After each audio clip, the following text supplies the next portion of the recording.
what I need. You look just like the girl of my dreams, and I've been thinking about making you wifey, cause you're just like me. You know the name, they on my body. When she ride that thing, man, she's moving in a Mozzie. And you know she run shoddy. I call them 10-4 cause they all want copy. I call them 10-4 cause they all want copy. They know I'm lit, so they on my body. Back to back with the different flows. Pick for pick, I got a different pose. Alright. And we're live, episode 3 of the Hot Water Podcast. We got my man here, Luke Malaise. If you're a recording artist, engineer, producer, music management or A&R, music lawyers, camera crews, or even event planners, hit us up so you could be on our podcast. Luke Malaise, how about you tell us something about yourself to start this off so that way the fans have an idea of who you are? What's up, guys? So pretty much I'm a Long Island artist. I moved out to Queens to chase his dream of this thing that we all do and love. And it's been a lot going through it, you know what I mean? So just here to talk about being happy to be here. The name of my album coming up in a few months. Okay, so tell us more about that album. How did the production go for it? What are the steps you took to do it? So pretty much I dropped an album maybe 2 years ago at this point called Blatant Mistakes. That afterwards I kind of burnt out. I put everything into that album, and when it came to feeding the fans that I'd made off of that album, afterwards I was kind of stuck, and I fell into a writer's block of this pressure of needing to feed fans and like follow up with a good piece of work. And the pressure alone just kind of like shut me down. So I went and took a year or two to like get excited about a new sound again. Want to make the energy, like being happy to be here, just making music again.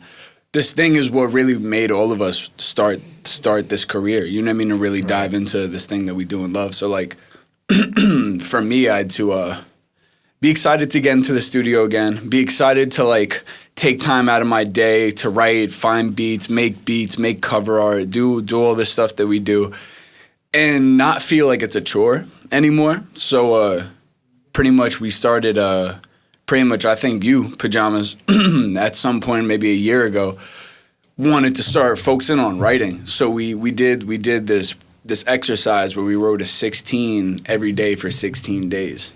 And by the end of that 16 days, I was just so sharp. Like the pen was just so sharp, and I was just back into like being excited about punchlines and writing sharper shit. And it was just being able to get back into being creative, which was sometimes not as easy. You know, you got to like self-discipline yourself sometimes with our art, as much as it is something that we just like to do. It's not a job. We don't like to look at it like that. Right. So tell us more about that. Let's backtrack a little bit. Tell us more about that Blatant Mistakes album. Who was on that? How was the production like? Do you remember a specific day when you were making one of the songs and like the vibes and everything like that? Yeah. So pretty much, I had a single or two that I was working on that I was like finally getting melodic. I wasn't just a rapper anymore. Right. And it was fun because like that was a new step. Like you gotta, to be an artist, you gotta be more than just a rapper. You know what I mean? You gotta do more than just rap your ass off. You can't do that for 4 minutes and everybody like listen in or go platinum. Shit like don't work like that, unfortunately. So as people who love music overall, I love more than just hip hop music. I started getting melodic.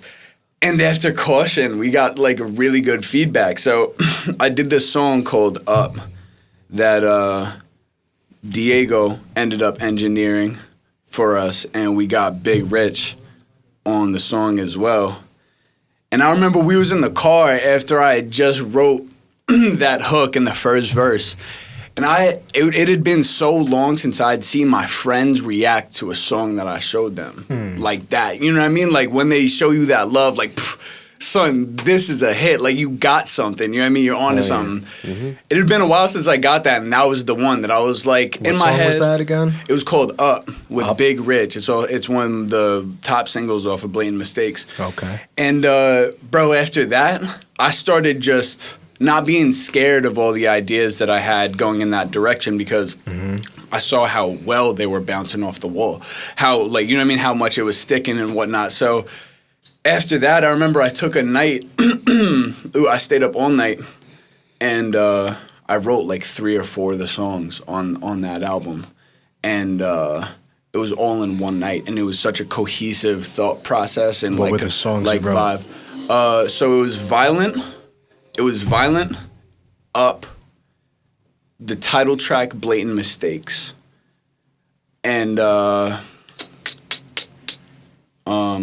Dear Amethyst, which is the first song that I ever did with my brother. And something through this like night of me just first of all, I was finding a bunch of beats that were really just sitting with me, and every time I caught a vibe off the last track, Right. the second things would start to get hard and like I was overthinking it too much, I'd cut the shit right there. I'd stop and I'd move on to a next one. And I'd start running it up on that and just keep the energy going, just keep like the same vibe, the same feeling of just being hype. It was very braggadocious, but also like very self-reflective. And it was the first time that I ever felt like I was saying something when I was rapping. I wasn't just braggadocious, rapping about how nice I can rap. You know what I mean? Like we all know those type of rappers. You know what I mean? For me, I felt like I was like it was something that I know I felt, and I knew somebody else was gonna feel it, and maybe that's why it had stuck so much. You know, because I had so much energy and up. And pretty much after that, I showed I showed like the production team. You know, I showed Diego. I'd shown you to find which songs I wanted to like get my friends on, because that's also what I wanted my first album to be.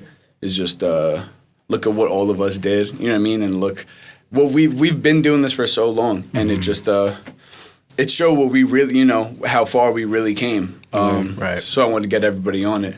And yeah, we just kept the melodic vibe going and just being transparent, just being very self-reflective. And I got to know myself as an artist very well through that album.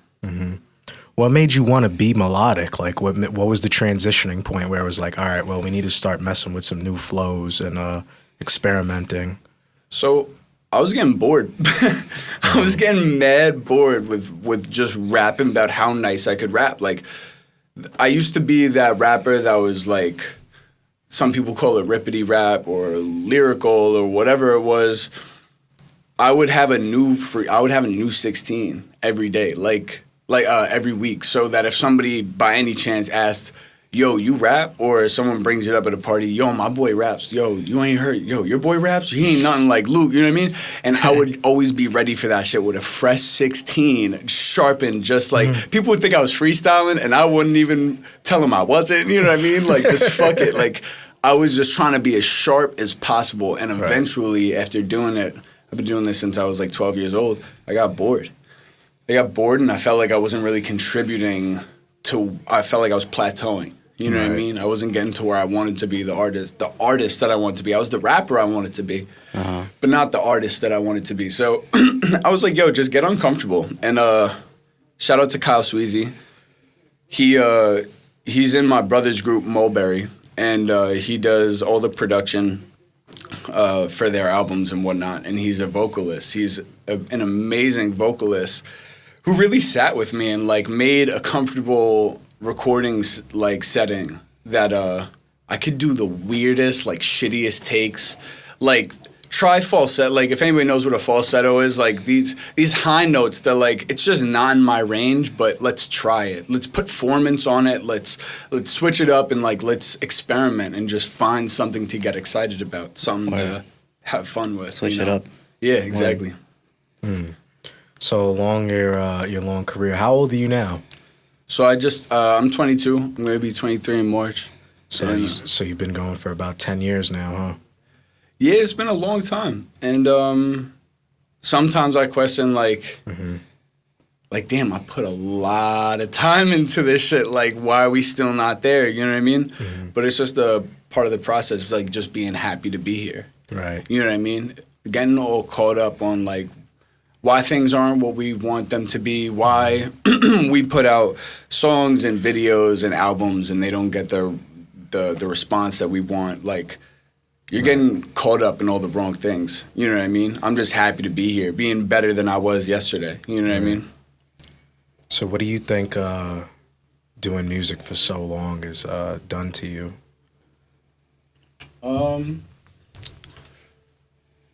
I feel like business wise and how I live my life, it's made me dive into retrospection, just being as retrospective and as like as aware as possible.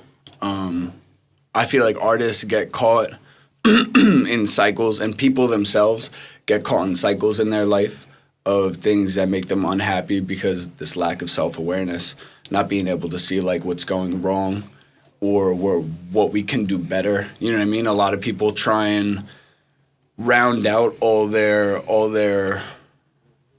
like all their wrongs or all their what people are bad at. People try and like spread themselves thin, trying to cover all those grounds and get better at all of them. Sometimes it's better to double down on your strengths. Mm-hmm. And so like that's why I focused on writing, you know what I mean, with you and doing these 16s and like getting sharp and like doubling down on being the better rapper that I am. Because through the process of trying to get melodic, I stopped focusing on my writing and it took a big hit, you know. So just things like that. Like I don't maintaining relationships is a big thing for me. Mm-hmm. And there's a lot of cycles that people can end up in their relationships. Right. You know, that it will make them unhappy, and a sense of self-awareness will really fix a lot of these things when you realize either you're being inconsiderate or you're making yourself too available, right. Or you know what I mean, you need to learn how to say no. Everybody's got their own shit, you know what I mean? Mm-hmm. I guess that's a good thing to ask next. What do you think was the reason why you started all this? Like, what made you think you were just gonna get into rap? I was really young. I wasn't thinking about it like that. You know what I mean?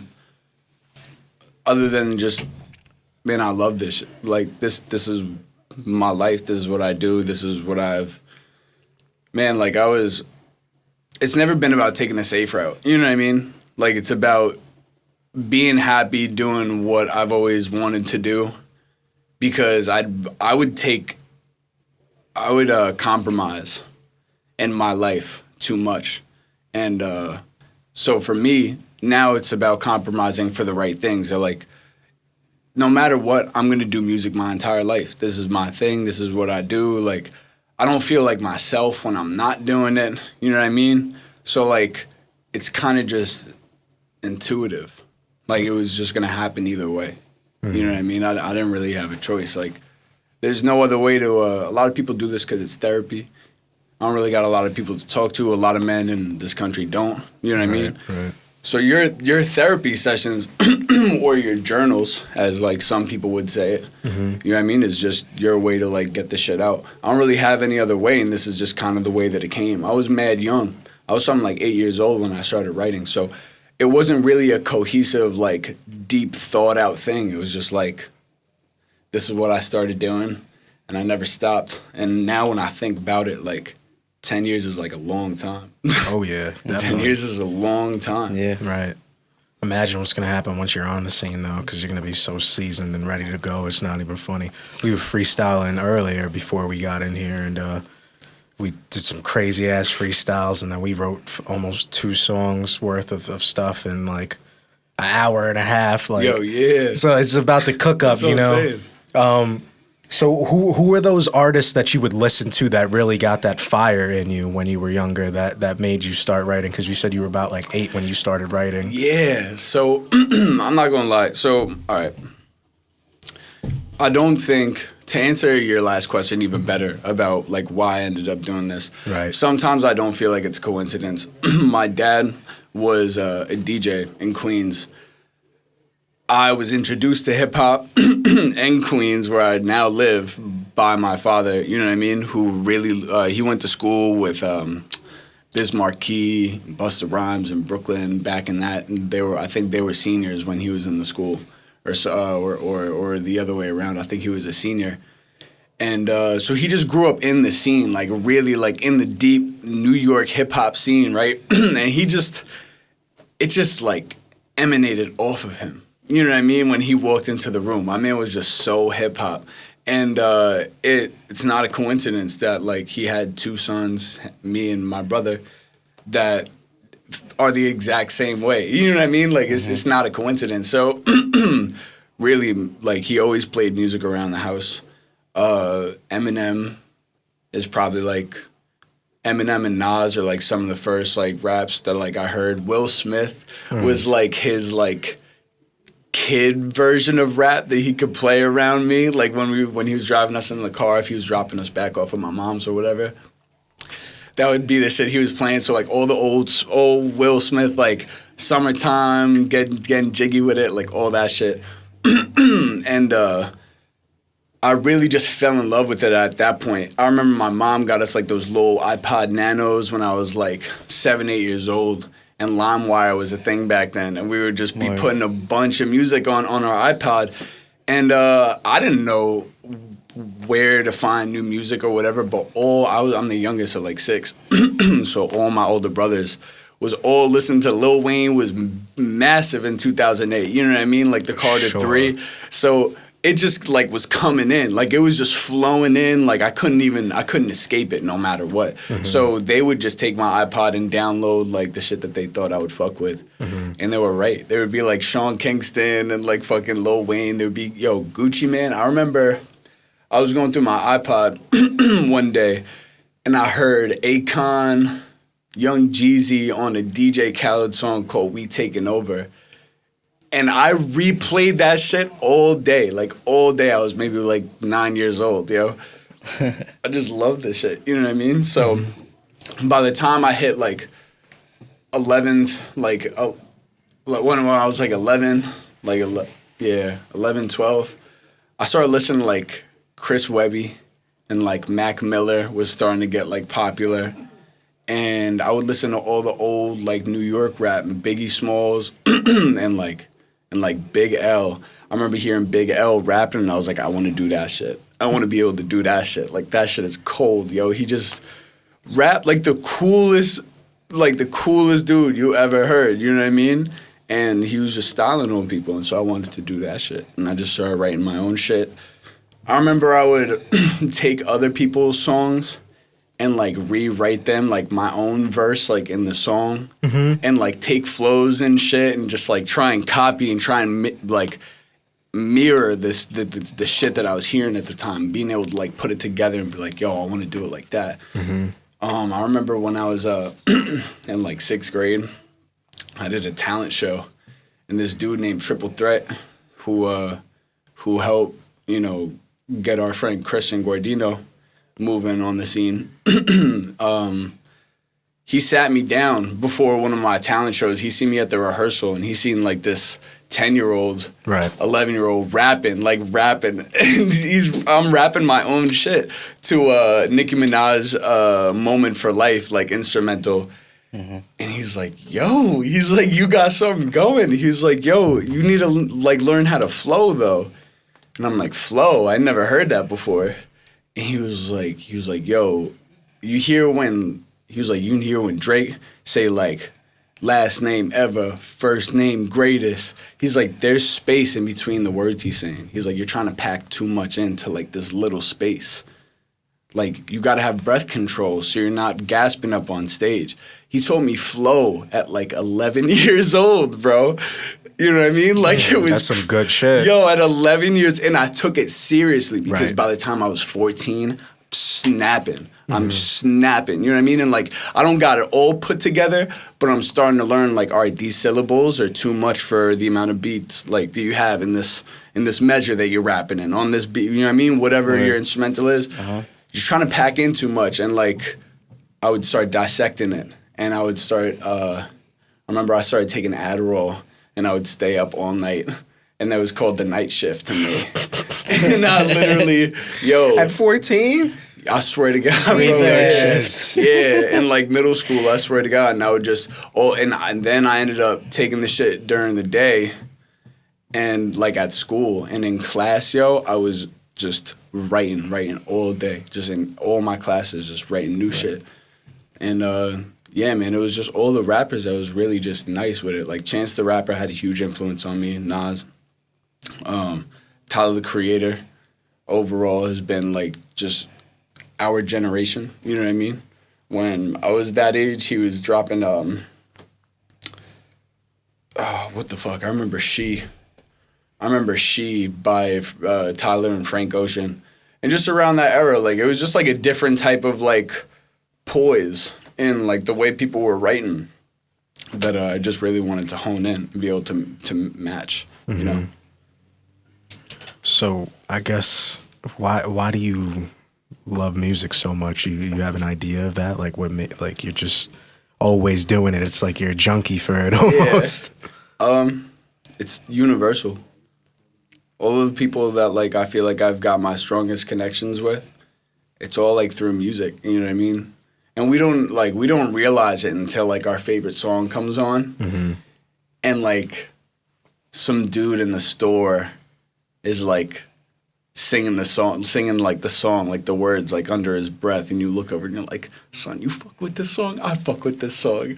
You're probably cool. Like, you know what I mean? We probably fuck with each other. All the festivals that I go to, it's all the people that are there, it's all on brand, you know what I mean? And even though I go to, like, Rolling Loud and it's people like me, you know what I mean, there for the Uzi set, Tamash, and the Playboi Carti set, at the same time, I also have this universal connection with, like, people, like, that are my parents' age that, like, really love Otis Redding and really love Frankie Valli in the Four Seasons, and, you know what I mean? Like, bro, Marvin Gaye and bro, you know what I mean? Like, just it reminds me of the love that my dad put out and, like, that my mom put out.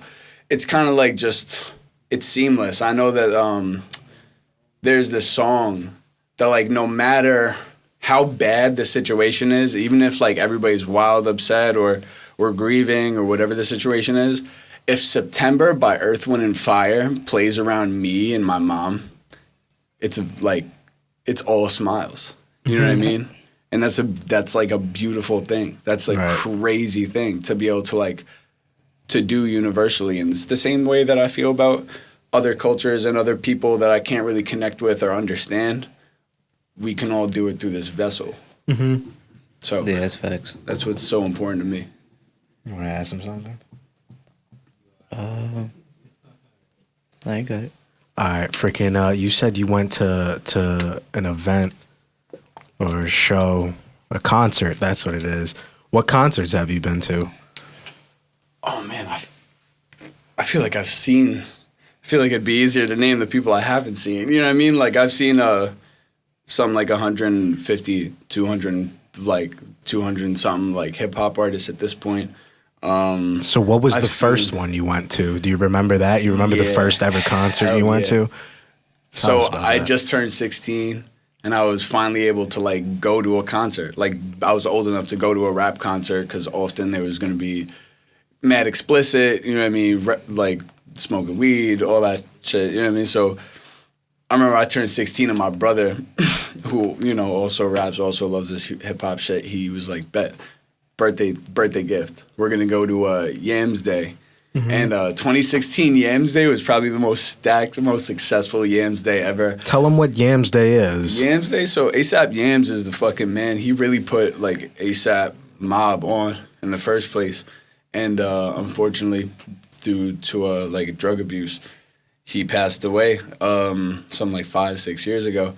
So probably even longer now, like 7-8, right? So they do an honorary big-ass show that's, like, dedicated to him. Yeah, dedicated to ASAP Yams. And a lot of these artists just come out for the love of ASAP Yams, right? Yep. So on the lineup, it was TDE, which at the time was, like, Schoolboy Q, Kendrick Lamar, Ab-Soul, SZA, J-Rock, right? There was Beast Coast, which was gonna be, and Pro Era. So CJ Fly and, like, Joey Badass, and then, like, Flatbush Zombies, they were on the lineup. Plus, of course, ASAP Mob, right? So ASAP Rocky's gonna come out, and I fucked with ASAP heavy. And then somewhere else on the lineup, it was, like, Tyler, the Creator, and, like, Wretch. Wretch is, like, this old, like, this gritty New York rapper. I think he locked up right now or whatever. But, and Playboi Carti. So I was lit, right? Like, this is going to be a crazy-ass show. I'm happy to just see that. Yo, ASAP brings out Tyler the Creator, and I'm like a huge Tyler the Creator fan. So like I was. You didn't even mention him on the lineup, right? No, because he wasn't on the lineup. He was just a special guest. One of. Oh, one of. All right, so go ahead, keep going. At the end of the night, by the end of the night, I seen Kendrick do Good Kid, do Mad City, and that shit, sent this place up, right? Yo, right before the show ends, ASAP Yam's mom comes out on stage with Young Thug and The Weeknd. What the Oh, that's crazy. This was the first ever concert you were at? Yes, bro. Yeah, that's what I'm saying. Insane. Like, what a crazy start, bro. So I was geeked, bro. And after that, I was like, I remember posting my Snapchats being like, that was the best show of the century. Ain't nothing's going to top that, blah, blah, blah. Bro, I ended up going to, like, Rolling Loud within, like, another few years. And we saw DMX in Miami. Lil Nas X was popping for Old Town Road at the time. I saw Billy Ray Cyrus pop out with Lil Nas X. Oh my god, bro! I saw like 3-6 Mafia, bro, Migos, Uzi, fucking Jack Harlow. That was like one of Jack Harlow's first shows, like first festival sets. And now he's about to sell out the Barclays Center like this Friday. And so it was just crazy. Like through Rolling Loud, you're able to see like a lot of fucking artists, especially if you travel all over for it. Because like going to Miami, they have a lot of artists from like Miami and Dade County. Mm-hmm. But when they do the New York shows, they bring out like Griselda, Benny the Butcher. I saw Wu-Tang Clan in New York for Rolling Loud at Citi Field. Excuse me, it's crazy. So like, I know it's like what I love to do. It's like what I like to spend my money on. I know there's people out there who love to travel. They love to go hiking. You know what I mean? That's what they put all their bread into. This is my thing. Like I just go to shows and I mosh. I'm one of those people that gets in the pit and I shove people around and then I almost pass out. I'm trying to get out. Shit's fun. So who do you think your favorite artist you've seen that performed was? Because you know about that stage presence, right? Like it's just different. Yeah. Some people got it, some people don't. Yeah. Like, so it's also because I love to manifest this thing. You know what I mean? Right. In like every sense of the word. When I go there, I'm studying. You know what I mean? I'm watching the greats like do what I eventually want to do. And so I go and try and like see like some of the best people do it, right? I've seen Lauryn Hill and Lil Wayne in one night. There was the Barclays Center show that it was for police reform. Mm-hmm. And they stacked it out. They stacked this lineup like a festival, bro. I saw the Jonas Brothers that night. Mm-hmm. I saw Meek Mill, and I saw Fat Joe and Lil Kim, Jadakiss, what is it? The Lox, yeah. The Lox, yeah. All the Lox came out. And Lil Wayne and Lauryn Hill came on so late that it was past the last train out of Brooklyn. So the stands were empty by the time that Lauryn Hill came out. And I literally went, like, we shot straight up to the front. We got, like, front row seats to see Lauryn Hill do a whole headlining, like, hour set of just, like, the Miseducation of Lauryn Hill is one of the greatest albums of all time. You know what I mean? It's studied at Harvard. I got to see that live. I got to see Kendrick Lamar do his newest album just a month and a half ago in Miami at Rolling Loud.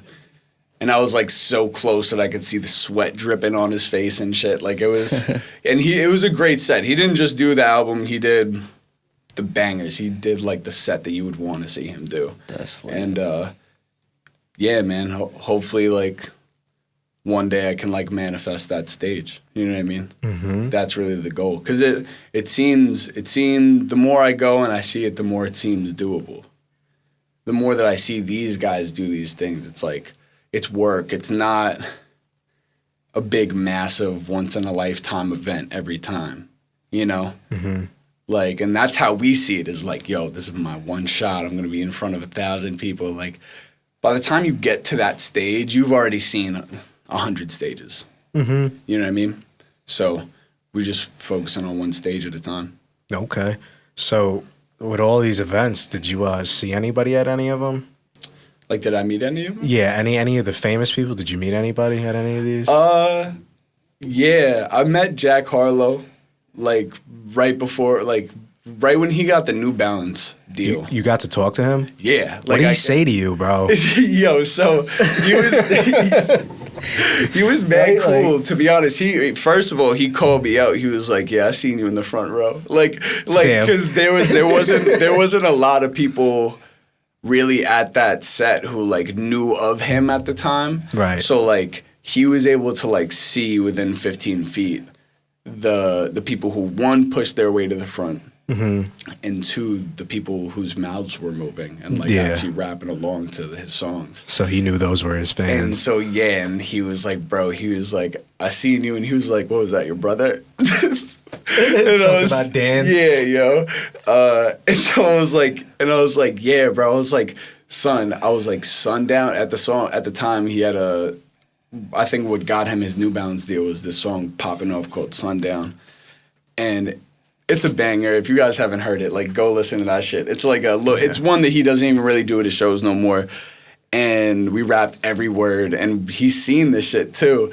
And so he was just like, "Yo, good looking." I was telling him, I was like, "Bro, that video for Sundown, like, that's a hit. Like, you've got something that, like, I know by the time a year passes around to, like, you know what I mean? Around this time next year, like, you're just gonna be on to some next shit."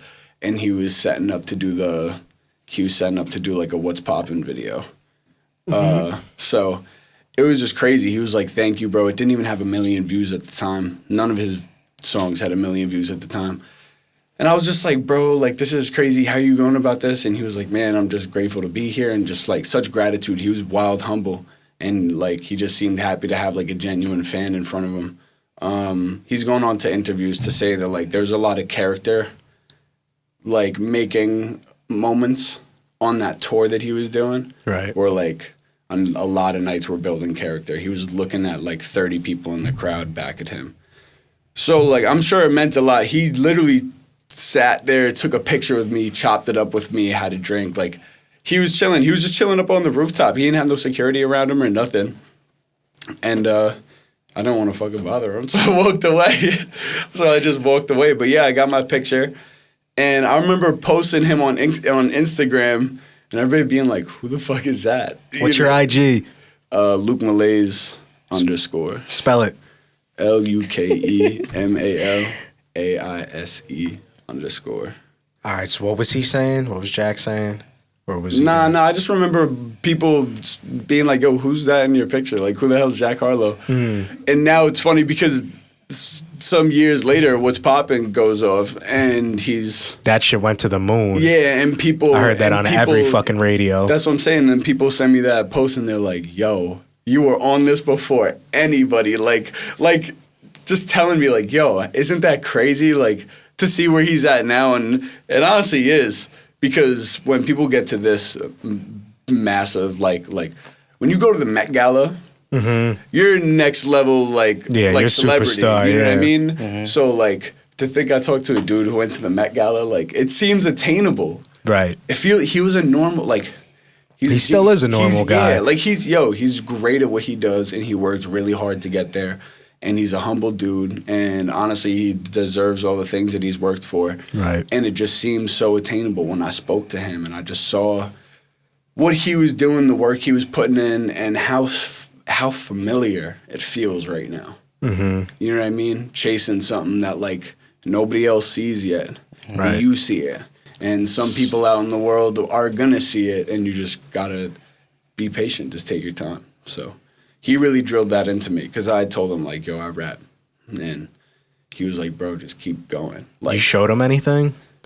Because I know you got shit on lock all the time. Like I said, I didn't want to bother him. I didn't want to be a stan. It's weird. Yeah, that's what I'm saying. Like, especially because also I didn't want to start drawing over like attention and shit. Yeah, I know that's got to be weird.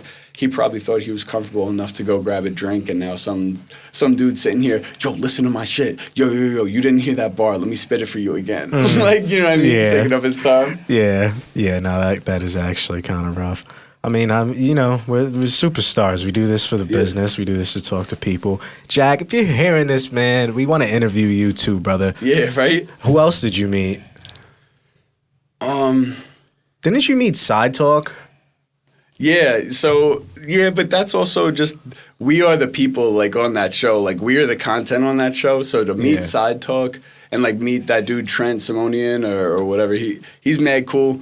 He was mad humble. He didn't let that shit go to his head either. Like, he was just chopping it up with all of us. We took a picture, and pretty much I just told him, like, I was half joking, but I wasn't, like, saying, like, I wanted to get on an episode soon. So, Trent, if we could get on that episode, we got to get a Luke Malaise episode going. I just got to get some bitches out or something. Word. That's a fact. Did you meet anybody else at any of those shows? Tierra Whack, we met at the Genius Barbecue that I also met Jack Harlow at. Yep. Tierra Whack is a Grammy winner, Grammy winning recording artist. She's dope. And only other person that I can think of right now, I met Merlin from Brockhampton. He's mad cool. He's mad short. And bro, I met Nardwar. You met Nardwar? Yo, I met Nardwar at Rolling Loud in Miami. Did you get to talk to Nardwar? I got to chop it up with him like the tiniest bit. He was swarmed by people. Bet, yeah. You know what I mean? He's like a fucking legend. He's a legend. And for him to just be walking around no security, people were really like ambushing him, right? So he's a good guy though. He's mad cool. He loves all of it too. You know what I mean? He knows what he's signing up for. And he probably don't got to worry about no danger. He's no. I got a video. One, I got a picture with him, but two, I got this video of pretty much, there's like 30 people around him, and they're all trying to like get like a picture with him or get him to turn and like smile for their camera or whatever. And some girl goes, Nardwar, it's my birthday. He goes, happy birthday. And in the middle of that, I just interrupt and I go, yo, let me get a doo-doo-doo-doo. And I swear, on command, he turns and goes, like finds my camera without even looking at it, bro. Just knew where the camera was. He heard you. He was like, and I was like, doo-doo. And bro, like accomplished, like side quest accomplished, bro. Rap side quest accomplished. I was so happy. Did you pause? Did you like, you did the pose? I should have been like, now stop what you're doing. Like pause right now, freeze. That's his thing. Nah, he was cool though. I haven't really met anybody else. I don't really do the meet and greet thing. I'm sure it'll all come. Yeah, of course, yeah. As the time goes on, man, you go to mad shows, so it's like you're gonna keep meeting people. That's not gonna stop. Who would you want to work with if you had the chance? Like right now, like you could literally work with any artist. I really would love to work. I mean, I feel like everybody says Kanye. You know what I mean? Like it's just obvious for him to produce an album for you. You know what I mean? It would just he be made like a beat for you, bro. Man. Yeah, a beat, let alone an album. I would give my whole life savings for. You know what I mean? That's like, me too. I think to sit. I'll go into debt. Yeah, I think to sit down and like really work on like some soulful shit with like Chance the Rapper would just be like a test of like Excuse me. Of like my presence, like my microphone presence. You know what I mean? When I write, I try and think of like how poetic and like sharp and like he's really wildly creative. You know what I mean? And there's something to the feel of music with him that's just so cohesive. When he's at his best, he's like one of my favorite people in music and hip hop. You know what I mean? Same thing probably goes for like Tyler the Creator. To get Tyler the Creator or like Pharrell to produce anything that you know what I mean that I could work on would be insane. But I think like I want the weird shit. I want like all the weird people that I listen to. Like I want the like the JPEG Mafia production. I want the Kenny Beats production. I want the like the Denzel Curry feature. You know what I mean? And Mike Dean synth are probably some of the most mesmerizing things in hip hop music. For sure. And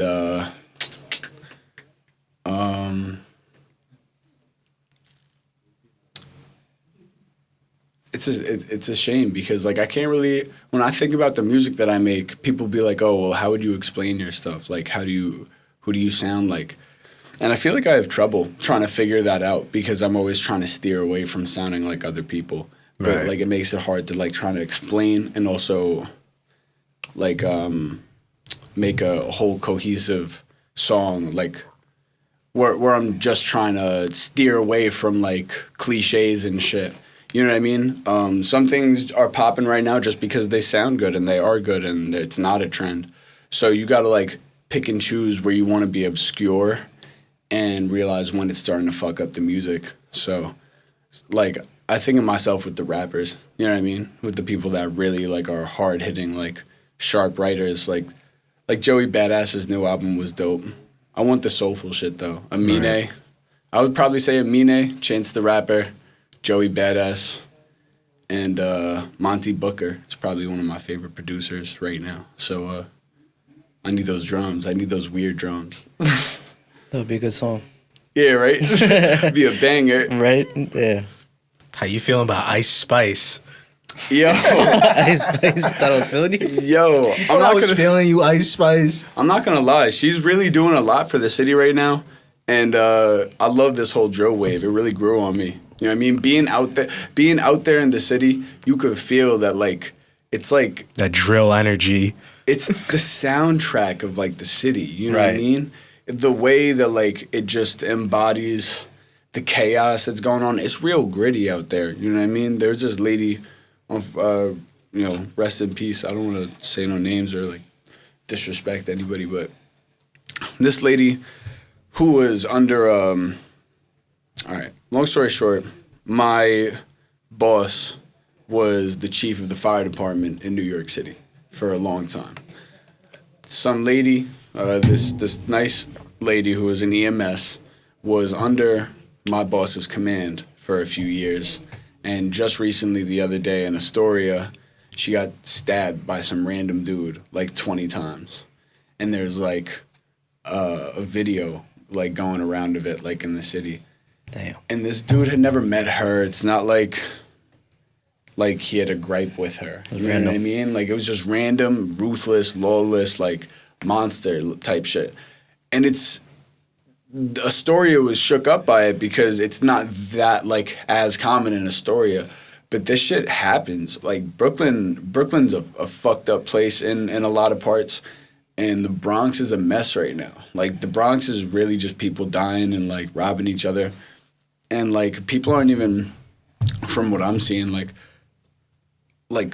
color banging wasn't even like that big of a thing a few years ago. Everybody was just kind of about their bread. And now it's like, it's back. Like everybody's just got a big head and just killing to like prove a point. So like people like K Flock, it's not a joke. You know what I mean? Like the shit that you hear from him, like he just got a Cardi B feature. Like that's fucking mainstream. And he's right now also in jail for murder. Like it's crazy. It's all real. And as much as weird as it is and as funny as it looks like on TikTok when they're dancing to this shit, it's like, yo, it's just this new sound. It's just like the new Ja Rule, like New York, you know what I mean? The way he was just trying to depict like in New York, like it's the new shit. It's just a lot darker. It's a lot more real. Talking about like putting your mans like on a shirt, dancing on your mans, smoking, you know what I mean? Smoking on who, mixing them with the grabba, like all that shit is, bro, crazy. Yes, it is. Crazy, yo. They're wilding out there. Thanks for some good music. Tell you what, it's mad entertaining. I can't lie. Yeah, bro, I'd say like at least 80% of the artists that come to the studios are drill rappers. Right? They It's broke a through the whole wave. wall. At first, I was like, I'm not fucking with it. And It's then, like, I was like, all right, this pretty shit, serious. some of these are hot, bro. Some of these are really fucking good. Yo, and honestly, I fuck with Keys so heavy. I fuck with Keys Or crazy. JCM Keys. Bro, yeah, JCM Keys really doing something out here. Shout out He's, Keys. like, shout out Keys. Eventually, you'll be on the Filthy. podcast when you got some time, buddy. So whatever it is, like, yo, I came in here a few times and I heard him spitting over like it's like a pop sample over like a drill beat. And if that is not the most creative New York shit you've heard in a minute, bro, like, I don't know what else is. You know what I mean? Like, the way they're getting so creative over there, and I'm telling you, it's just these, like, 17-year-old, like, kids living in their mom's cribs on, like, FL. And they haven't gone to no school. They're probably sipping lean, and, bro, they're filthy. They're doing such great work out there, making the craziest beats, just getting different with it. You know what I mean? Mm-hmm. So it's fun. It's fun to see. Honestly, it's like impressive. Mm-hmm. What is your top 3? Oh man, Dead or Alive? Yeah. I don't know if I can put them in order. But number one's not in order. Kanye, Kendrick, and Andre 3000 from Outkast. That's different. I doubt I'm gonna hear anybody say that for a little while. Right? He's just when I talk about like being sharp and like intricate writing and, you know what I mean, wanting to like tell a story or like actually say some of my words, rapping is also just the wordplay, like the art of like being a wordsmith, you know what I mean? And the English language is really an interesting one.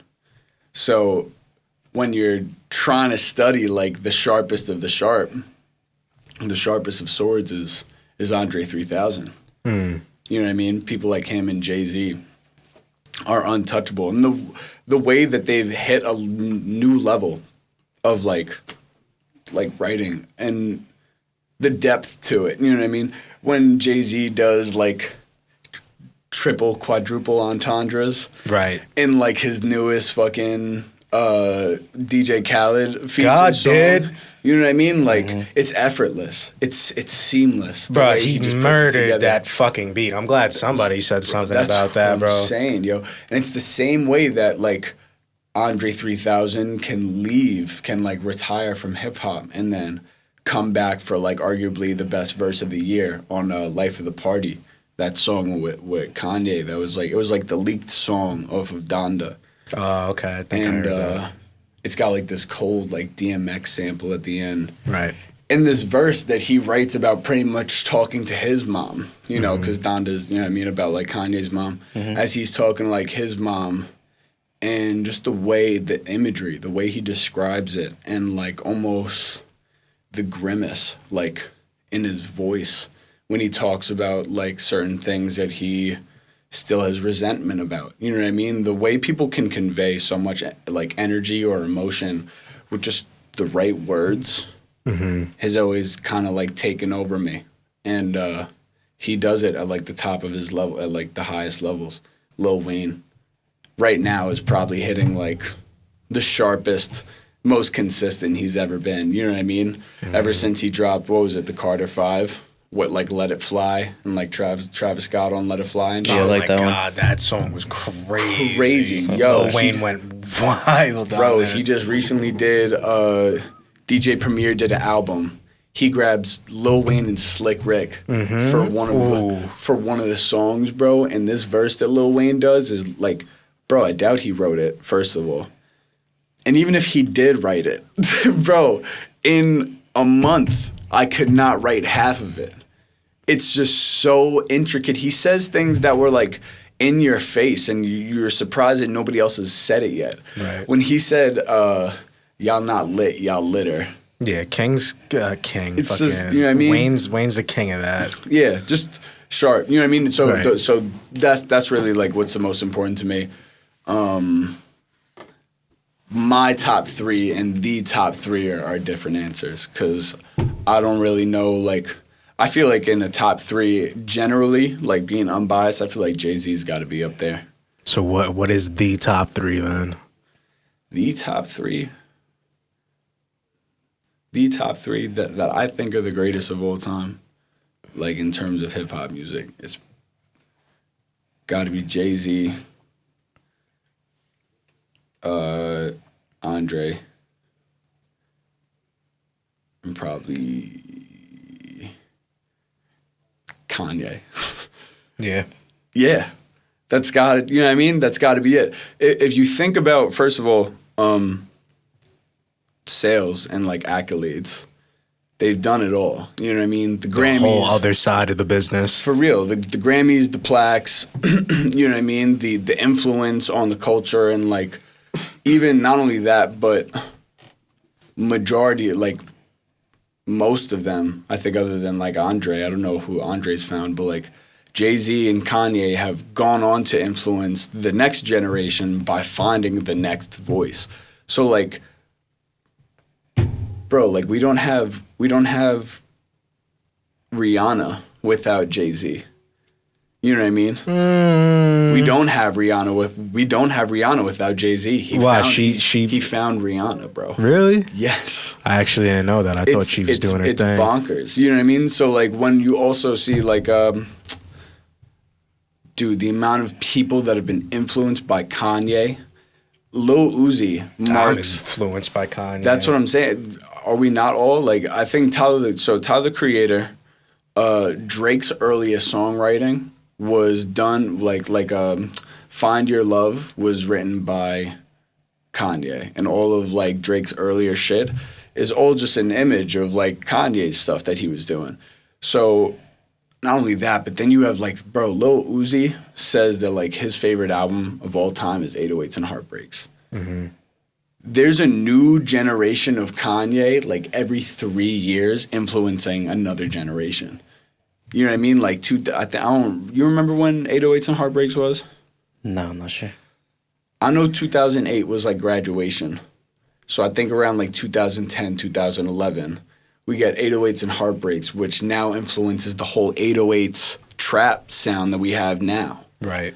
All the auto-tune and 808s that we get nowadays. Revolutionized off of that album. Bro, insane. And like, I don't think anybody really understood the influence at the time. You know what I mean? And so now, and you know, when you think of all those things included, these dudes are like the masters, like the highest level of like hip hop. They've made hip hop the new most listened to genre in the world. Like, well, in America, topping rock music for the first time in however many fucking years. You know what I mean? So hip hop really is running the world. Like, it makes the world go round. You know? I feel that for sure. Tell them about your creative process when you're writing. I like to. So, I try and not force things. Discipline and forcing things are completely different. Right. I make time every day to let myself be creative and try and bring forth the most creative part of myself. Just because I owe it to myself. But at no point am I sitting down like, yo, I have to write a whole song today, or I have to make a whole beat. It's really all about the vibe and the energy. Because once I suffocate that energy, I know I'm kind of shit out of luck. So what will happen is I'll look for beats for a while. Right. I'll often listen to music that makes me want to rap. Right. Like, I'll always start it off with listening to some shit that I'm like, this is hard. Yo, I don't know if everybody feels like this, but when you love music or you love rap music or like rapping and like that bars, like that hard, deep shit, you know what I mean? I'm sure it's the same way anybody loves the little things and whatever art or hobby or craft they have. When you see something so small done so well that you like laugh to yourself, like, that was crazy. Like you start like, yo, I've cried like tears of joy, like, son, this is beautiful. Like, this is crazy. Just because like it impacts me that much. I get that much of a vibe and like a feeling off of it. People, I feel like, have said things that I've been trying to say my whole life, and I just didn't understand what I was feeling. Right. You know what I mean? When someone's like, yo, I know what you're feeling, and I'm going to fucking say it for you. Like, you're like, yo, that was so hard, or that was just so, like, amazing that, like, it gets you hyped. That shit will get me up out of my seat, and that's when I know I'm ready to go. You know what I mean? That's when I'm like, yo, I want to rap some shit. Because it drives all the way back to when I was a kid, when I'm like, Big L just spit. Like, I remember I heard the 98 freestyle by Big L, and I was like, I want to do that. I want to be able to do that right there. Like, that was hard. And it's the same feeling. I started writing right after that. So it's the same thing that happens nowadays is I just get right to it and I'm like, all right, bet. That's what I want to do, or this is what I'm trying to pull off today. So every day it's something new. Sometimes it's a flow. Sometimes it's like just writing as lyrical as I can, like as sharp. Sometimes it's telling a story. Right. Sometimes it's literally just about the vibe, like how lit can I get this right now? You know what I mean? So that's when I'll start looking up blah, blah, blah type beat. You know what I mean? Right. Probably whoever I was just listening to. A lot of the times recently it's been Action Bronson. That he's just, like, when I listen to new Action Bronson, I'm like, bro, you're so nice. Like, the way he puts words together is just so sharp and it's so creative and obscure that I was like, yo, this dude's hilarious. Like, how does he do it? I'll look up Action Bronson type beat, and I'll often find a vibe of, you know what I mean, of, like, what I'm trying to do. And I'll start freestyling. After I freestyle, what we're trying to do when we freestyle, we're not trying to get the whole thing out at once. Right. I'm not trying to pressure myself to make a banger verse off the rip. It's increments. It's small. You know what I mean? Mm-hmm. The way I start off a verse or anybody starts off a verse or a song, it has to be the most attention-grabbing part of your song. You know what I mean? I think KRS-One, he teaches a school, like a course on hip-hop from colleges all around the country. He says that the first like 30, 45 seconds of your rap needs to be the hardest part of your rap, or else nobody's gonna fucking listen to you.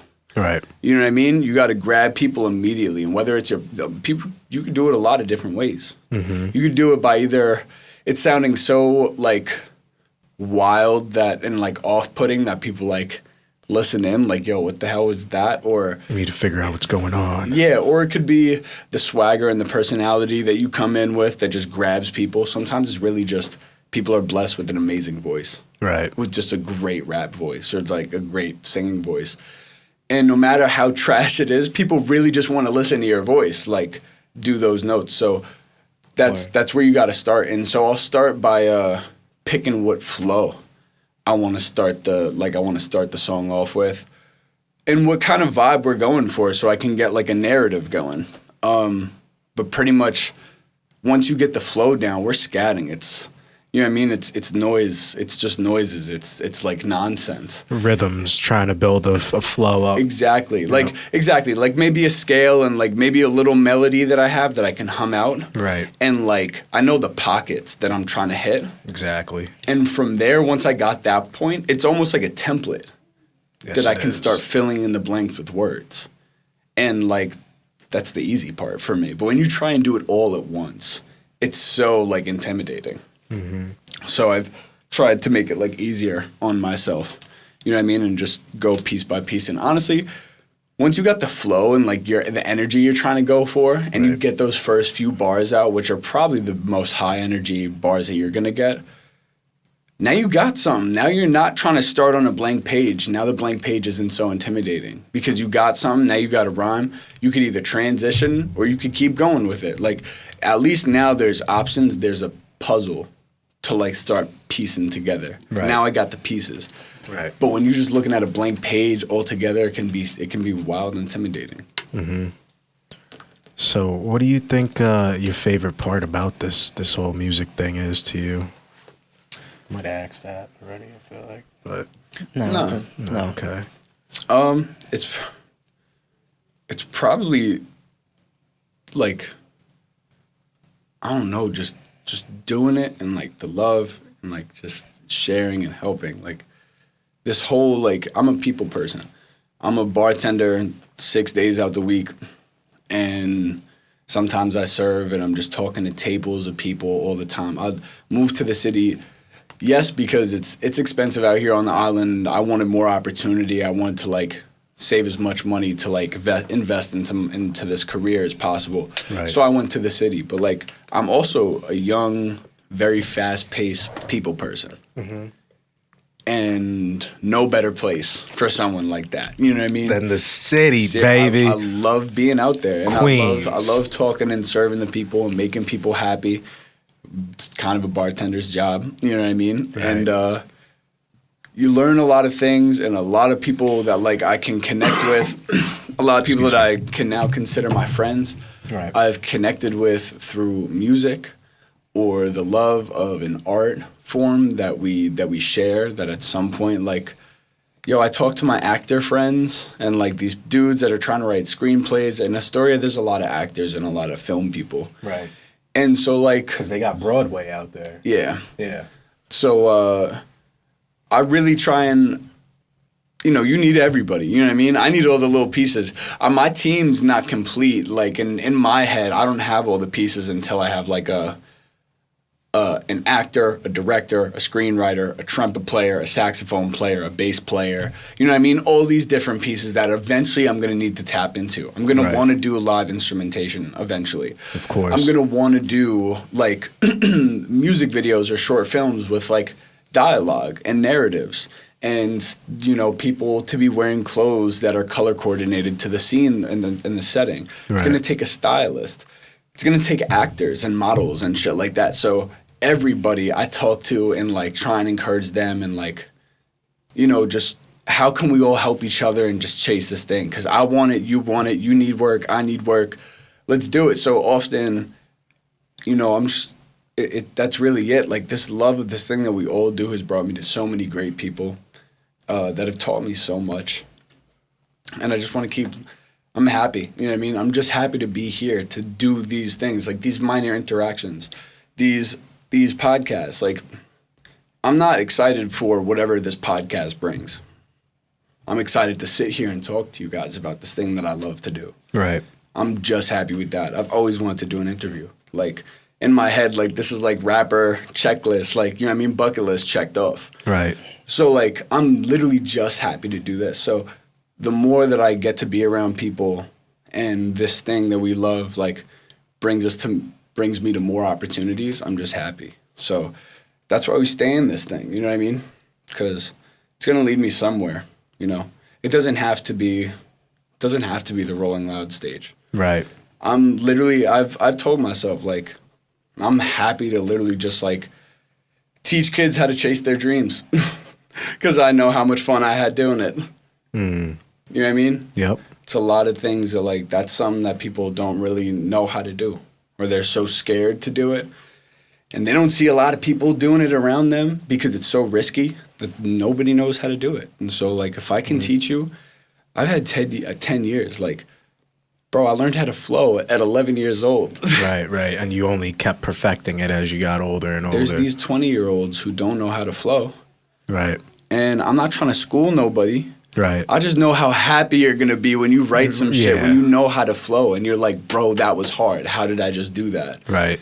We're all capable of it. And, like, I really just, as much as I believe it in myself, I know that I can bring it out of other people if you just, like, show them the love. Show them it's not as scary of, like, an option. Our parents didn't have the same opportunities that we had. Yeah, for sure. Being a farmer, a doctor, an accountant was, like, the height of opportunity. Yeah, lawyers and stuff Being like that. Being a content creator is a real opportunity for you nowadays. Like, for sure. You know what I mean? Doing visuals and making good-looking shit on your computer, like, making video games is a very, very attainable thing to do nowadays. Mm-hmm. Yeah. And the people who didn't have those opportunities don't understand. So they're not going to show the same, like, inviting behavior, you know what I mean? Like, they're not going to be as inviting to do that because it's risky. And from their knowledge, it's a scary path to watch someone you care about, like, or someone that you want to do well, go down. But we have the understanding and we know, and I'm just fortunate that I was able to find this thing so young. A lot of people don't find their thing until they're 30, 40 years old, Mm-hmm. And that's because of probably whatever path they were so narrowed down, But, like, my mom knew how much my dad loved music. My mom loved music as much as anybody. And, like, my aunt, her sister, is very much like me, like, has done music her whole life. She's a DJ now. She lives in LA, and she She has like a band that I think she's like that she had doing some big shit for a while. She's like rekindling, but she is having fun DJing now. And like it just goes to show that like I've been able to see it my entire life that like someone very close to me, very much just like me, can chase what they want to do and make a life out of it. And it doesn't have to be massive all or nothing. You know what I mean? Right. Man, I'm literally just happy if there's like a sold out club that people love my DJ set because they like my music taste and they're just like, yo, do your thing. Right. I'm happy just to have that because that's an influence. You know what I mean? I'm happy to influence anybody and like have an effect or a touch or a feel or, you know, or like to be able to share myself, my most personal self with anybody and then fuck with it. I'm just happy with that. You know what I mean? So anything past that is just like, I'm blessed, man. I'm happy. I'm happy to be here. Right. So with doing this so long, there's an evolution or a couple evolutions. What do you think your evolution of your flow was like? Well, that dude was right. I was trying to rap way too fast at first. It's just what was impressive to me at the time. So what were you trying to make? What do you mean? Like when you first started, like what was the type of music you were making? Like, because that was like your style, and then like you evolved and then evolved more.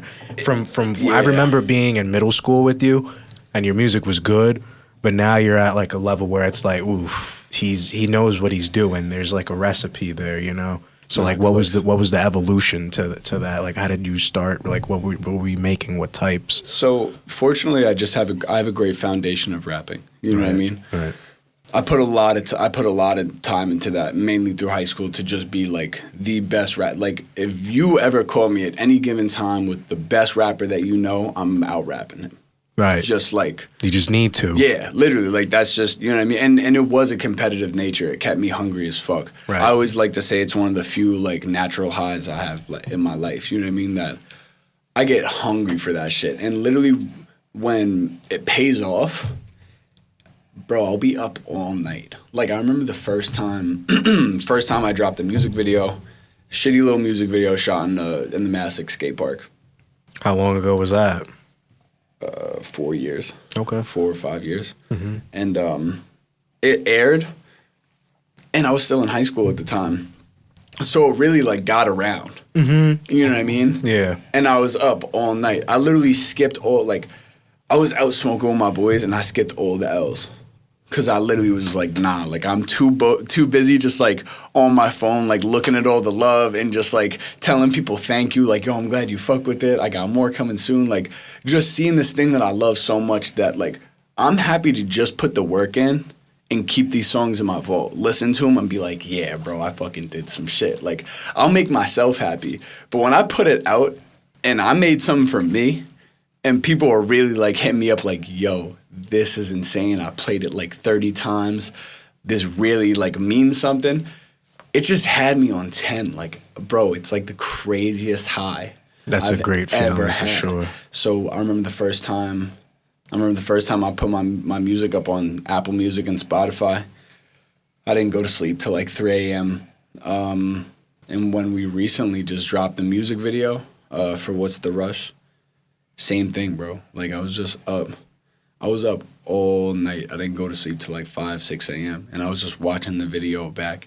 I don't give a fuck if there's only 300 views on What's the Rush and all 300 of them are me. Because like I put so much into that video for it to come out exactly how I wanted it to be. It was the vision that I had seen for that song the entire time that nobody else could like see until the final product was there, and I looked like a fucking star in that video. You know what I mean? Did. And it was something that I was like, yo, I knew it. Like, if I could show this video to 3rd grade Luke right now, bro, he would think that I had like 1 million followers on Instagram. You know what I mean? He'd be watching this video like, dude, this is crazy. I'm gonna go harder than ever. And he probably would have not stopped. He probably wouldn't have stopped writing until like I walked into this room for this fucking, you know what I mean? Because he would just see what I've always seen. He would see like the power, the potential. You know what I mean? The vision's there. When I was younger, I had a bottom bunk and one of the wood planks on my brother's bed that I would look up at. I remember writing in Sharpie, one day you'll get what's in your head. And I woke up every day and I looked at that. And that's what made me start like doing Informal and like this whole like production team that we had going, where I just wanted to like dive into it, where I woke up every day and I thought like Informal, or I was thinking in a general sense hip hop. Like I was waking up every day like, dude, let's, like an Olympian, you know what I mean? Like the way you just wake up, get in the fucking ice bucket, hop out and row crew. They'll just go row like 100 miles in their boat with their partner type shit, like until they have to go to sleep. Like that's how hard I would have gone, because I would have been able to see then what I knew, what I know now. And man, it took a long time. You know what I mean? But to say that little kid stuck it out for 12, 13 years till he was 22 to get a music video like what we just did, get the publications, get the stamps of approval that we did, you know what I mean? It would mean the world to him. And so I know what it's going to mean to me at 22 when 32-year-old me is doing whatever he's going to be doing. Mm-hmm. So what do you think your music, well, not what do you think, obviously. What's your music about? Like, what do you like to write about? I like to write about the things that I don't like to talk about. Explain that. Yeah. I write about the things that like I have never been able to necessarily like speak about, with whether I'm confiding in people or like it's a lot of things that I can't say to like the girls that I fuck with or that I've been with or people that I've had relationships with. The things that I can't say to them. Mm-hmm. I kind of like, it's all a journal, you know what I mean? It's all just like a document of like these emotions and these feelings. And so I used to just rap about how good I could rap, you know what I mean? But like now it's really just like, what can I say, or what feeling can I get out? Because I know all these things that I want to say that I'm keeping in. It's not healthy, you know what I mean?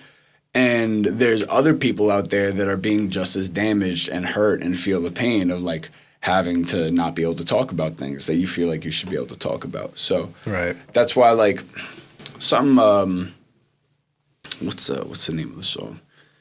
Kendrick's new album.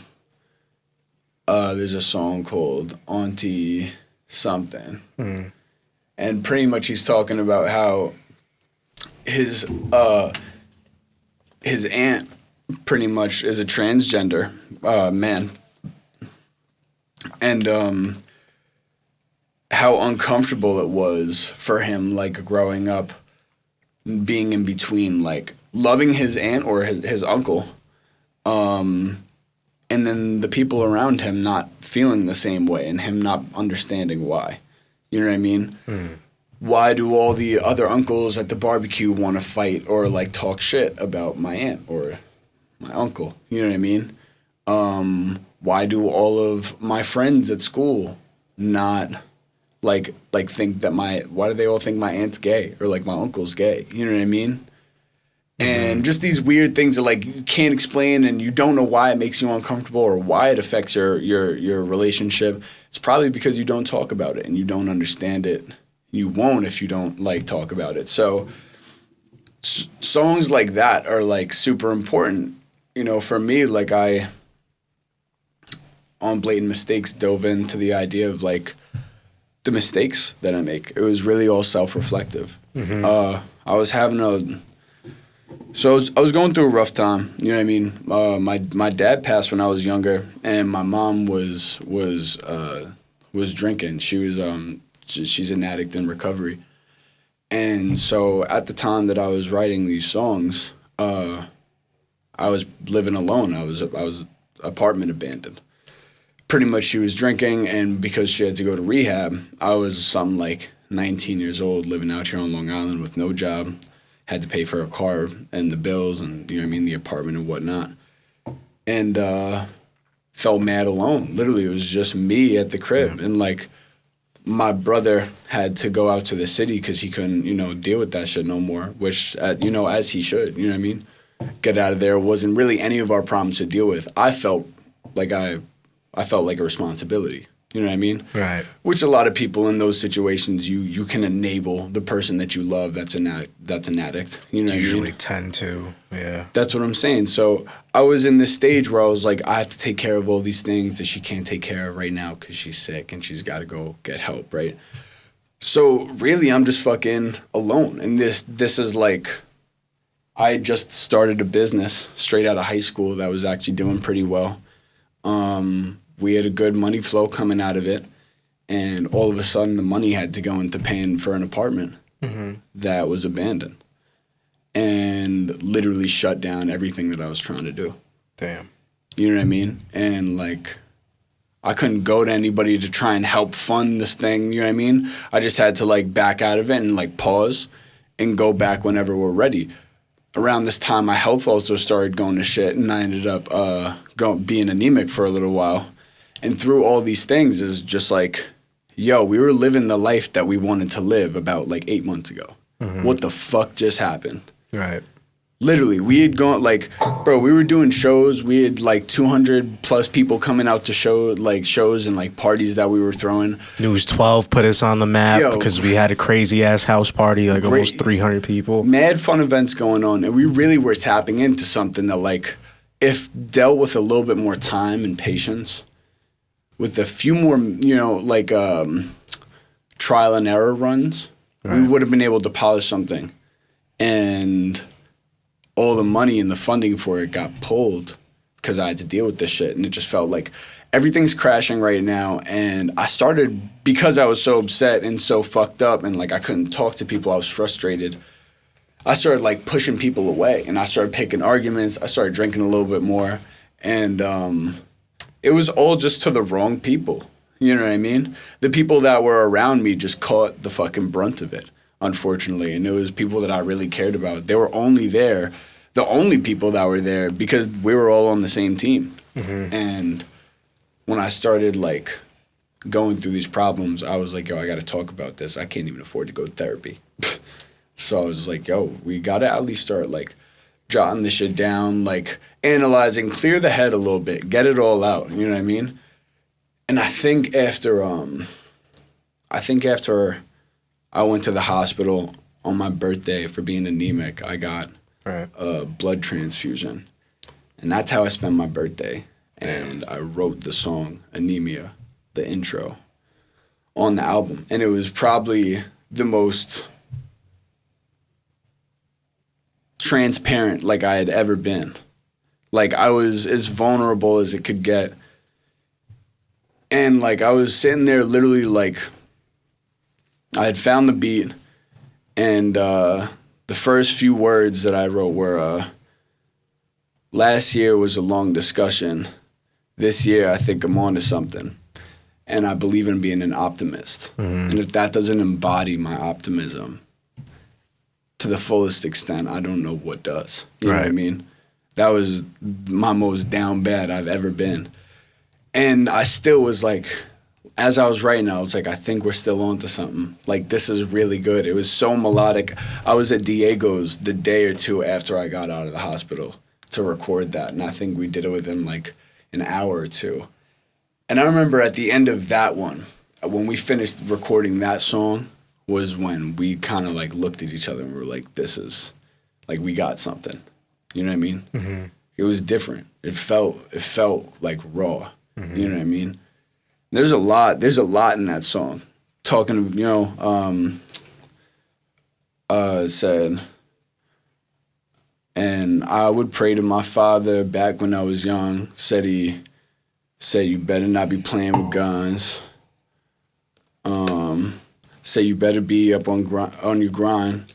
You better not be wasting time. And I was just so focused on the mission. We're all on a mission, and I couldn't steer away. That was the first time in like a year and some change after that informal had stopped running that I had felt like we're back onto something. You know, like nothing really will ever deter me from what we're doing here. I was almost homeless about like 3 months ago, because I put all the money that I had into going to Miami for some work and putting the money into the music video and trying to spread this content that I was making. Right. And I remember thinking like, yo, I'm 22. I'm not in school. I'm a bartender. I'm not necessarily a skilled worker.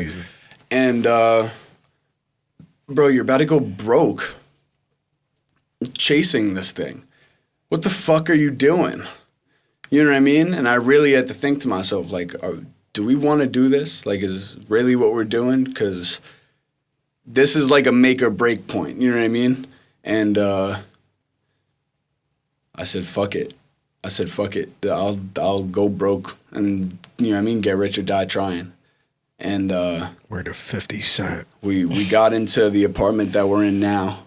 Luckily, we were able to find a deal. And within a few weeks, the final cut for that music video came in. Right. And I remember the first time that I watched the video, I knew it was all worth it. Right. I was like, I'll go broke again. Like, if I have to sleep on couches to keep chasing this thing that I've known, you know what I mean, is gonna happen, I'm gonna do whatever it takes, because I know it's there. You know what I mean? Who's some of the artists that you worked with that you really enjoyed working with? I love working with you, honestly. With me? You are when it gets to rapping and like writing raps, there's not a lot of like, there's always this crazy pressure. Like when I've worked with other professional artists, right, there's this stupid pressure that just fucks up the energy. It really ruins the vibe. And like, honestly, I remember I told you some time ago that like I set a standard, because when people hop on a song with me, they really like try and out-rap themselves. You know what I mean? Right. And like, I like it to an extent. Right. But it really sets an expectation on things, which can just fuck up the energy, you know? Like, I hate being narrowed down, or I hate putting a bunch of time in on specific ideas because it just has to be this way, no matter how many times it shows us that it's not working, you know? And there really isn't that with you. You know what I mean? When we get to writing, it's really just all about energy and vibe. And there's a lot of humility when we write and record, to where we're able to be like, you're right, I can do that better. Or like, you're right, that, you know what I mean? Like, I can write a better line, or whatever it is, or we do need space there, or no, we don't, or blah, blah, blah, whatever it is. Because you understand, like, the respect for this generally, we're both on the same team, trying to get the best product possible. Exactly. You know what I mean? They say, Rick Rubin says, collaboration is not about your way, it's about the best way. Exactly. You know? And so people like that, you know what I mean? I've always loved recording with Diego. In terms of like the engineers that I've worked with over the years, nobody is like a colder sense of like rap that like I'm trying to tap into like Diego. Right. Even I remember there was some people that I was working with around Blatant Mistakes that they said something about Diego's it was some specific music theory ass shit that they were like, oh, I don't know, it's not really up to par. And I'm just like, yo, who wrote Iron Man, Black Sabbath, right? Oh, yeah. Yep. Iron Man by Black Sabbath is specifically recorded with an off-tune guitar. There's nothing musically sound about the creation of that song. Right. So I don't want to fucking hear anything that anybody's trying to tell me about not up to par because of specifics, because of semantics and music theory. There's a feel Exactly that. There's a feel and a vibe and a real like energy that you can't learn through books. It's It just doesn't work inside that of you. way. Yeah. It doesn't work that way. Yep. And honestly, those are my least favorite people to work with. Mm-hmm. The people that suffocate the vibe and like the energy of music Mm-hmm. with, I don't really think it's supposed to be like that. Like, bro, I got to go somewhere else. I got to go record somewhere else. Yeah. You know what I mean? Like that should just, and you know, I have a wild respect for the people that do go into the ins and outs of music because that's not my strong suit. But I won't discredit the place that it holds in making good music. Right. But the people like, I love Anthony Fantano. I don't know if you guys watch Needle Drop. No, I but haven't. this dude who reviews music on YouTube, he'll drop an album from like an 8 to like a 5 because the mix was kinda muddy. Those are not the people that I like to make music with. Yeah. You know what I mean? Yep. It's the C7 kids, you know what I mean? It's the Diegos, it's the Nasty Boys, it's the Jay Lacogas, the Big Riches. Mm-hmm. It is a vibe when we tap in for real. You know what I mean? Like when we really dial in, it's crazy. We do some like unspeakable things in the studio and it's all real and like raw.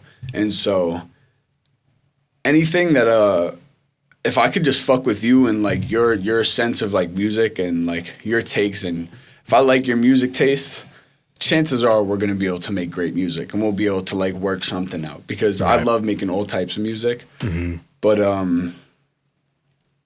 some people are so narrow-minded with certain things that like it's hard to work with them.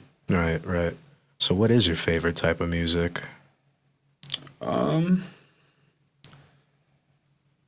I really love pop music. I'm not gonna lie. Pop music? Pop music has just been like such a big influence like on all of us throughout the generation of music that we grew up through. Right. You know what I mean? Like Pop kind of was the backbone to fucking hold everything up and literally keep shit relevant. and yeah. all the hip hop that really propelled this culture forward Right. through our generations has been somewhat pop influenced. And it's something about like the production. I feel like that really brings it to life for me because it just there's so much personality to it. But yeah, I guess like jazz music and pop music. I love hip hop music. This is my shit. This is what I live and what I do. It's a lifestyle. But when it comes to like the things that like I try and like listen to something new or like try and get like my day started. It's often pop music or like jazz or something that like hits deep. You know what I mean? Yeah. What type of music gets you going?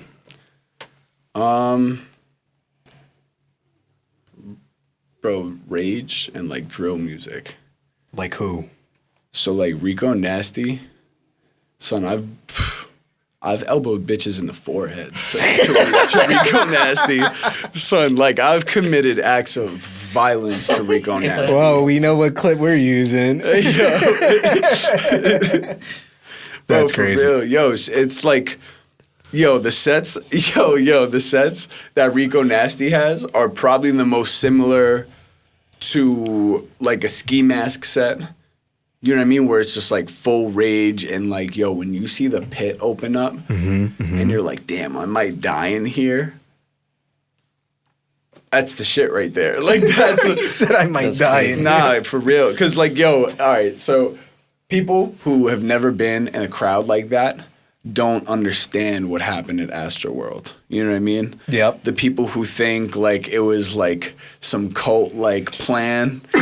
It gets crazy in there. It's so yo. fucking close together that it's like some ants in a pile. That many people together, there's like 1.5 feet of CO2 just above your head of heat and hot breath. Oh man, it's not oxygen. If you're I never breathing even thought of that. Yeah, if you're breathing in from that shit, the air quality, you're not getting any oxygen. You know what I mean? Like you're really, it's not good enough for you. So if you're also not hydrated and fucking on mad drugs, yo, people get drunk because that's how they want to get lit. Right, and then they drink, they dehydrate themselves, and they go into the pit. And so what happens is a lot of the pits happen within like the first like 50, 100 feet of like the barricade. You know what I mean? If you get up that close, after the set starts, right, there's going to be a bunch of people that come and like rally to this stage. Mm-hmm. And now maybe like an extra few hundred people just packed behind you after you got this deep. If you need to get out, there's something like 3 minutes of walking of people and like hot breath and no water in any direction. Trying to get out and fight this crowd, you're not pushing one or two people. You're pushing the 15, 20 people on the other side of them. And it's usually going to be a time-consuming task. You're not going to get out of there quick. Well, because if you already have no energy, think about how much energy you're going to extend trying to get the fuck out of there. Push your way out of 1,000 people. For real. So, like, it gets crazy. So, always, kids, drink your water. Drink that water. Rage responsibly. But, like, when I go into that bitch, we'll go in there fully hydrated, and I'll do my leg day and whatever the day before. And we'll go in there. He said my leg day. Son, and we drop our shoulders, and the pits are very happy that I'm not as heavy as I was because we used to go in there and rage. And so it's just therapeutic for me. I don't do combat sports anymore, so it's a good way to get like the energy out. And you're with a bunch of other people you're raging with you. As fucked up as it is, if you fall in the pit, it's like a rule that you get picked back up like immediately. You know what I mean? Because it's mad dangerous. People get stampeded and trampled and shit like that. So, bro, when you're in those pits and Rico Nasty is screaming like a blood-curdling scream, it gets wild out there. It's crazy. It's the reason people come from across the country and other countries to see Playboi Carti headline a Rolling Loud set. It's because, he makes people fucking move and, like, rage. And, like, he brings out this energy. A lot of people don't have a healthy way to get that rage out of them. And he incites that for people in a healthy way. Like, that's just another one of these universal things. You know what I mean? Yeah. And the drill music is just, like... these guys are fun, bro. Like not trying to downplay the shit that's going on. I don't like to consider the shit entertaining, right? Because it's exploiting like a real ugly thing that's going on in the city, right? But like I've always just loved the real raw, like it's got a different energy to it. The real raw energy that comes out of New York City is just always gonna like just get the love out of me. Like it's just always gonna hit. Eventually, it grows on me. I remember I didn't like Pop Smoke. I thought his voice was weird. I thought it was mad like musty. The first time I heard Pop Smoke, dead ass, like I couldn't fuck with it. But now welcome it's to like, the party. When he passed away, you literally could not hear a single car driving by without like. That wasn't playing Pop Smoke, wasn't playing Dior, like, and it's like, it's the sound of the city. It's the sounds of the city. It's crazy. Right. All right, man. Luke Malaise, give him your words of wisdom and your inspiration to end this one off. Let me drink my water real quick. So, I gotta say, just be patient. Be patient and just trust whatever it is that you want to, that you find a real love for. And if it's not it, you'll know when it's not, Right.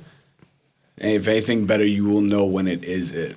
Because if, like, I don't even like the same food as when I was, like, 8. You know what I mean? Right. And for me to still love this thing as much as I do, to do it every day, all those years later, like, it's not a coincidence. This is just my thing. And so whenever you find your thing, whatever it is, don't let it go, and don't sell yourself short, because we really don't have that much time, you know, generally. So, like I said, man, I'm just happy to be here. I'm happy that I found something that makes me happy, and that I have a bunch of great people around me to do it with. And they all wish the best for me, and I wish all the best for them, you know, to get us all to where we want to be overall. And find that for yourself, you know what I mean? Everybody deserves a group of people around them, not only supports them to the highest degree of as much as they would support themselves and their own dreams, Right. but you deserve people around you that will want to see you push yourself further and further and do more and never gets comfortable. You deserve people around you that are going to tell you when you fucking suck and it's trash and not put that shit out, because that's also a stepping stone. That's also learning. And yeah, just be patient with yourself.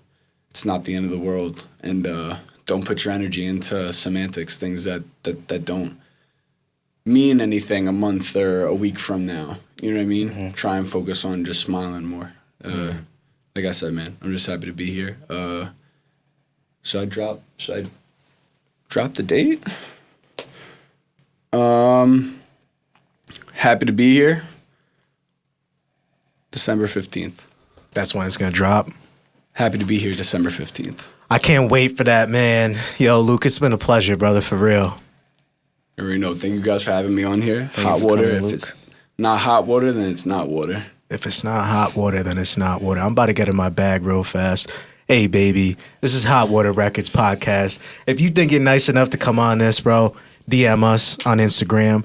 If you're an artist, a recording artist, an engineer, a producer, music management, A&R, music lawyers, camera crews, or even event planners, hit us up. We'll see if we're a fit. Well, let's see if you're a fit for the podcast.